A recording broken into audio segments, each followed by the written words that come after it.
नमो तस् भगवतो अरहतो सम्मा सम्बुद्धस्स। बौद्ध भारत में आप सभी का बहुत बहुत स्वागत है। सभी भाइयों को सप्रेम जय भीम, नमो बुद्धाय। जातक अट्ठकथा प्रथम भाग। इसमें 28वां जातक है नंदी विशाल जातक। मनुन्य मेव भाषे याति। यह गाथा शास्ता ने जेतवन में विहार करते समय 6 वर्गीय भिक्षुओं की कठोर वाणी के संबंध में कही। वर्तमान कथा। उस समय 6 वर्गीय भिक्षु कलह करते, शांति प्रिय भिक्षुओं को कष्ट पहुंचाते, उनकी निंदा करते, उन्हें भींदते, मानसिक क्लेश देते। 10 आक्रोश वस्तुओं जाति, गोत्र, नाम, कुल, कर्म, शिल्प, रोग, चित्त विकार तथा आपत्ति अपमानजनक शब्दों से गाली देते। भिक्षुओं ने भगवान से कहा। भगवान ने 6 वर्गीय भिक्षुओं को बुलवा, भिक्षु क्या यह सच है? पूछा। सच है कहने पर उनको धिक्कारते हुए कहा, भिक्षुओं, कठोर वाणी पशुओं तक को अरुचिकर होती है।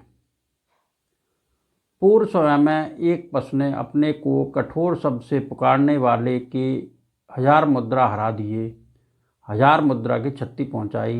यह कह पूर्व जन्म की कथा कही। अतीत कथा। पूर्व समय में गांधार राज्य स्थित तक्षशिला में गांधार नरेश राज करते थे।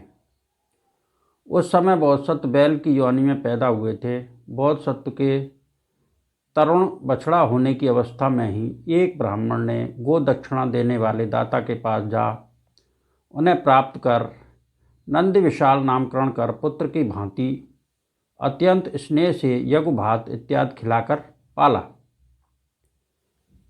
आयु प्राप्त होने पर बोधिसत्व ने सोचा, मुझे इस ब्राह्मण ने बड़ी कठिनाई से पाला है। सकल जम्बूद्वीप में मेरे साथ एक धुर में जुतने वाला दूसरा बैल नहीं। क्यों न मैं अपना बल दिखाकर इस ब्राह्मण को पालने पोषने का व्यय पूर्ण कर दूं। एक दिन उसने ब्राह्मण से कहा, ब्राह्मण, गोधन वाले सेठ के पास जाकर मेरा बैल एक साथ बंधी हुई 100 गाड़ियों को अकेले खींच लेता है, कह 1 सहस्त्र मुद्रा की शर्त लगा दो। उस ब्राह्मण ने सेठ के पास जा बातचीत चलाई। इस गांव में किसके बैल सबसे अधिक शक्ति संपन्न हैं? उस सेठ ने अमुक के बैल सामर्थवान हैं, अमुक के बैल शक्तिशाली हैं, के अंत में सारे नगर में हमारे बैलों के सदृश कोई बैल नहीं कहा। ब्राह्मण ने मेरा एक बैल एक साथ बंधे 100 शकटों को खींच सकता है। सेठ ने कहा, ऐसा कहाँ है? ब्राह्मण ने उत्तर दिया, मेरे घर है। तो शर्त लगाओ। अच्छा, शर्त लगाता हूँ, कह उसने 1 सहस्त्र मुद्रा की शर्त रखी। 100 शकट बालू, कंकड़ तथा पत्थरों से भर उन्हें क्रम से खड़ा कर तमाम अच्छों धुरों को बांधने के जुए से एक साथ बांध नंदी विशाल को नहला, सुगंधी से 5 उंगलियों का चिन्ह कर गले में माला डाल, अगले छकड़े के धुर में उसे अकेला ही जोड़ अपने आप धुर पर बैठ कहा, अच्छा तो कूट ढो कूट। बोधिसत्व यह सोच के यह मुझे अकूट को कूट कहकर पुकारता है, चारों पैरों को स्तंभ की तरह निश्चल करके खड़े हो गए। सेठ ने उसी समय ब्राह्मण से 1 सहस्त्र मुद्रा रकबा मंगवा लिए। ब्राह्मण 1000 हारकर बैल को छोड़ घर जाकर शोकाभिभूत हो पड़ रहा। नंदी विशाल ने घास चर आकर ब्राह्मण को शोक निमग्न देख पूछा, ब्राह्मण क्यों सो रहे हो?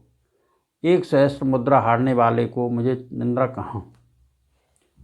ब्राह्मण, मैंने इतने समय तक तेरे घर में रहते समय क्या कभी कोई भाजन तोड़ा? क्या कभी किसी को कुचला? क्या कभी किसी अनुचित स्थान पर गोबर पेशाब किया? तात नहीं।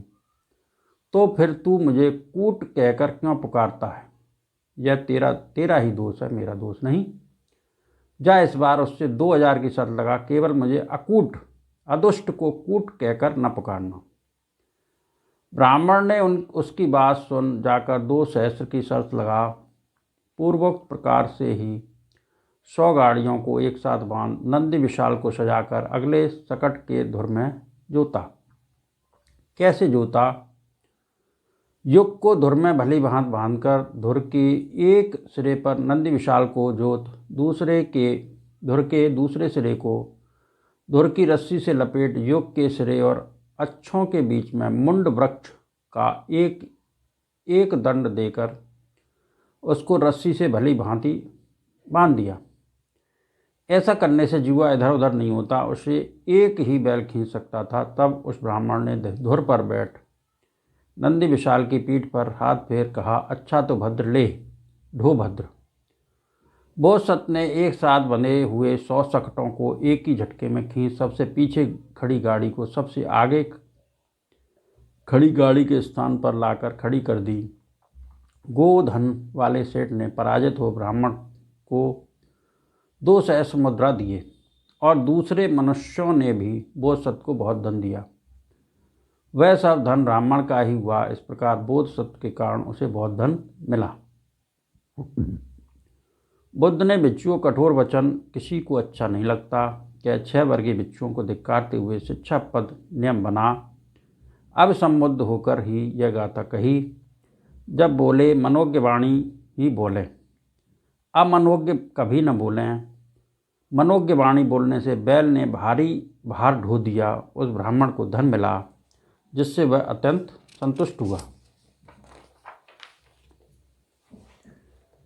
मनोन्यमेव भाषेयाति किसी दूसरे के साथ बोलते हुए 4 प्रकार के दोषों से रहित, सुभाषित, प्रिय, धर्मयुक्त एवं सत्य, सुत्त निपात, सुभाषित सुत्त, मधुर, सुंदर, स्निग्ध, मृदु, प्रियवाणी ही बोलें। गरुम भार रंग उद्धत रीति। नंदी विशाल बैल ने अप्रिय वचन बोलने वाले ब्राह्मण के भार को न खींच पीछे प्रीति वचन बोलने पर उसी ब्राह्मण के भारी भार को खींच निकालकर मार्ग पर ला दिया। द केवल व्यंजन संधि के कारण है। इस प्रकार शास्ता ने मनोन्यमेव भाषेयाति इस धर्म देशना को प्रस्तुत कर जातक का सारांश उपस्थित किया। उस समय का ब्राह्मण अब का आनंद था और नंद विशाल तो मैं ही था, नंद विशाल जातक। इन सत्य वचनों से सबका मंगल हो, सबका भला हो, सबका कल्याण हो। संसार के सारे प्राणी सुखी रहें, सुखी रहें, सुखी रहें। साधु साधु साधु।